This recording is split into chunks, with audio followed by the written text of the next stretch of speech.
Good morning. இங்கே இப்போ time 4:53. வெளியே எவ்வளோ வெளிச்சமாக்குன்னு பார்த்தீங்களா? சம்மர் சீசனில் 3:30 4 o'clockலாம் ஆகும்போதே இங்கே இருக்க பறவைகள் எல்லாமே கீக்கின்னு சத்தம் போட்டு நம்மளை எழுப்பி விட்டுரும். இப்போ இங்கே டைம் வந்து 6 o'clock, நம்ம ஊரில் 8:30. நம்ம ஊருக்கும் பாரேனுக்கும் 2.5 மணி நேரம் வித்தியாசம். 6 மணிக்கே நல்ல சூரியன் வந்து மேலே வந்து சூடாக இருக்கும். நைட் வந்து நான் சாம்பார் வச்சுருந்தேன். பேலன்ஸ் வந்து ஃப்ரிட்ஜில் வச்சுட்டு காலையில் வந்து தோசைக்கு எடுக்கலாம் அப்படின்ட்டு. சம்மர் சீசன் சொல்கிறனால நைட்டு வச்ச சாம்பாரை நம்ம ஃப்ரிட்ஜில் வைக்க வேண்டியதாக இருக்குது. இது வின்டர் சீசனாக இருந்துச்சுன்னா நம்ம வெளியே வச்சிருந்தாலே அது கெட்டு போகாது.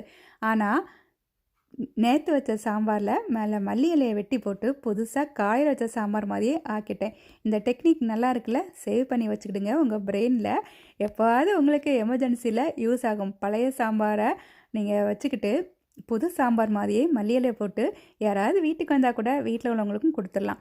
லஞ்சுக்கு என்ன பண்ணேன்னா, சம்மராக இருந்தாலும் ஓகே, சப்பாத்தி சாப்பிடணுமே அப்படின்னு சொல்லிட்டு சப்பாத்தியை போட்டுட்டு ஒரு வீடியோ எடுத்தேன். அழகாக புஷ்னு வருதேன்னு. அது சுட்ட சப்பாத்தியாட்டு ஆயிட்டுது.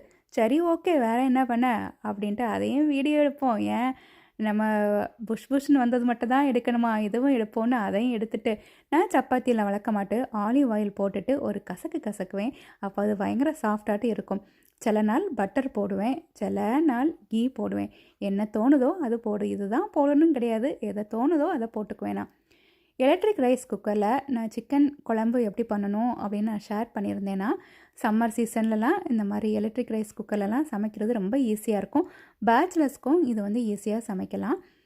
அப்படி தான் இன்றைக்கி வந்து காலையில் தோசை, பழைய சாம்பாரை புது சாம்பார் மாதிரி ஆக்கி, அப்புறம் சுட்ட சப்பாத்தி, ஹாட்டு ஈஸியான ஒரு சிக்கன் கிரேவி, அப்படி இந்த டே வந்து போச்சுது.